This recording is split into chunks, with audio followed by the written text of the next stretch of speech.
哎，你看那个泽汉，我今天啊，这么忙把你约来，也不是我一个人想这个跟你面对面的这个交流一下。关键呢，有很多很多的司法工作者、法律工作者，以及很多的媒体工作者，都有这么一个想法，想让我代表他们跟你面对面的呢，交流一下。那么我就简单的问你几个问题啊，你看，关于您这个事件。通过中院协对你进行封杀、惩罚，到现在已经4个月了。由于我的质疑，对中国演出协会的质疑，现在引起了巨大的这个舆论。那么我们大家也都相信你这次是被冤枉的，但是我还是希望得到你自己最真诚的一个回答，那就是说，18年的时候你去日本旅游的时候，这个靖国神社那个照片背后那个背景是不是靖国神社？我可以肯定的说，那不是靖国神社，因为我当时就是，和朋友一块儿去日本樱花季看樱花，然后呢，也是行程也是朋友安排的，我们当时就是一路走，然后一路拍摄樱花的一个照片。我敢肯定的是，出那张照片背后的绝对不是靖国神社，我也绝对没有进到靖国神社里面，没有参观，更没有参拜。关于网上发布的一些都是一些谣言，然后我相信广大的网友也会对这个事情认识到真相以后，都会有一个很好的一个判断。那好，你看你这次你得到那么多的司法工作者的支持，那么多人愿意在帮你，大家一直认为也不是在帮你一个人，都觉得啊，这种文化氛围啊不正确，是吧？你本人是一个中华人民共和国的公民，是吧？这个就仅仅去了一次日本旅游，因为一张照片把你打成汉奸、卖国贼，这个东西肯定是有所过分的。我们现在也不然的话，我也不会在质疑中国演出协会的时候提到你的问题。那么现在呢，我主要是感觉到哈，您在还有一张照片也引起争议，就是有个叫戴维夫人的。嗯。戴维夫人呢，根据我的查证，这个人并不反华，这是我的感觉。至于他说没说过辱华的语言，那么作为一个日本人，我不敢肯定。但是我有发现，这个戴维夫人曾经给我们尊敬的周恩来总理合过影。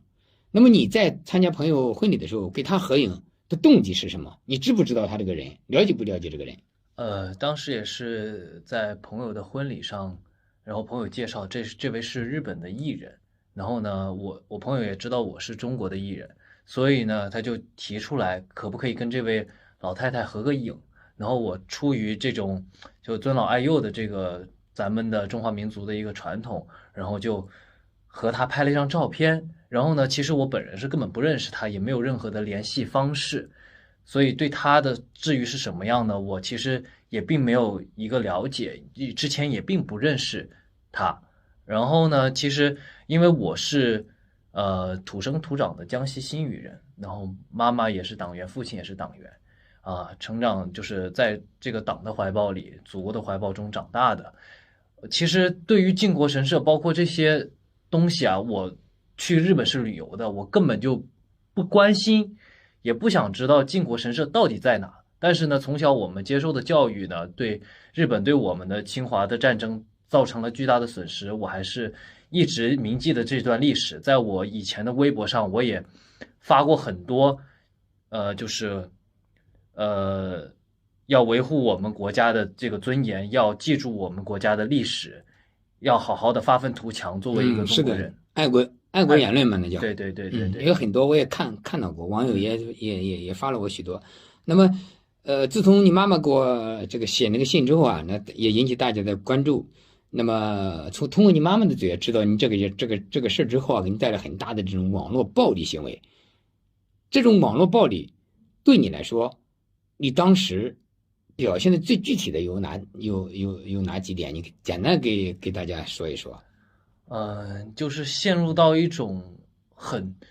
恐慌的一种状态，就是不敢出门，包括妈妈也是陷入到一种恐慌的状态，在家里面，然后一种自我的怀疑，就是说，因为我本身是一个非常有爱国激情、爱国热血的一个青年吧，然后突然发生了这个事情，大家都在网上骂我汉奸，包括说我妈是日本人的情妇，然后说我父亲又怎么样？其实我父亲16年的时候就已经去世了，这种编造这种不实的信息，然后我就产生了自我怀疑，然后生活在这个恐惧当中，然后也不敢出门。妈妈就是还有很多次，就是她说我到底应该怎么办？她说是不是我要从这个楼上跳下去，死了以后才能够证明自己的清白？就是有的时候我也是想，就是说会不会是真的我死了才能够，或者我把心掏出来给大家看，才能够证明自己是一个红色的心，就是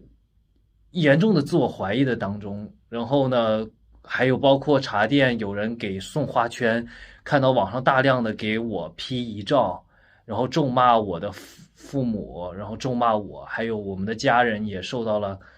他们单位上的一些调查，说是不是家里有日本亲戚或者怎么样，但是我家里都是中国人，然后呢也没有任何的外籍的亲戚，就是土生土长的江西新余人。而且你的党员父母亲是党员，还有自己的外公，对吧？对，还有，哎，我看到你这个亲戚关系啊，大部分很多都是党员。那么你像现在这个状态啊，在您这个舆论还有中国演出协会给你定性这个问题，通过司法途径解决之前，那么还是希望你能够坚强，一定要相信我们的国家是中国共产党领导的社会主义法治国家，他一定会通过法律能够把你这个事情啊真相能够了解清楚，要相信真相，对吧？因为我呢一直就没有站在你的立场上去说话，我仅仅是呼吁程序正义。我肯定相信你也是希望得到一个跟你身边的机会。是，我也是相信我们的国家，相信我们的祖国，相信我们的共产党，相信我们的法律的人士，一定能够给我一个调查的一个机会，包括自对，我申辩的一个机会，给一个公正和公平的一个判断和判决。今天呢，我来约你啊，是你看这那么多的律师，还有我也让你看了，还有那么十几个全国人大代表、政协委员，都希望我能见到你，跟你面对面的聊一聊。由于呢，你毕竟现在网上还有很多的争议，我们呢就不采取这种露面露脸，只是我们有一个实际的接触，是吧？将来有机会，我相信有这么一个机会啊，将来你会得到法律的正确对待，能够得到我们历史的检验，更能够得到正义的对待，是吧？所以呢，我们一定要相信我们这个时代是美好的，是吧？任何一个国家，任何一个时代，它都有这种个别时候的不正常现象。所以呢，遇到问题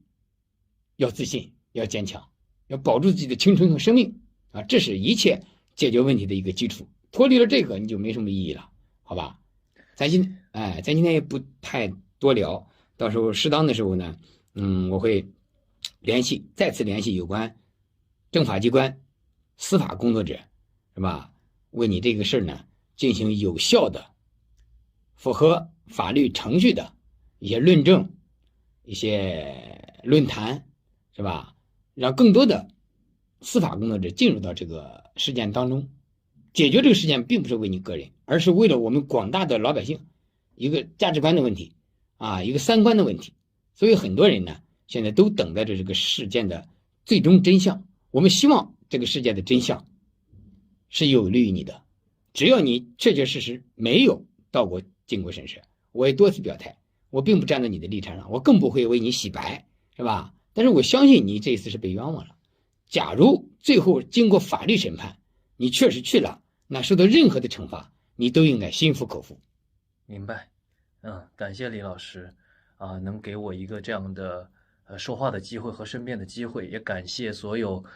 关注这件事情的广大网友和所有司法界的这种法律人士，我愿意接受调查，也愿意接受质疑，也希望就是说，如果是我也希望能够还我一个清白吧。好的，我们相信正义一定会来到，真相一定会来到。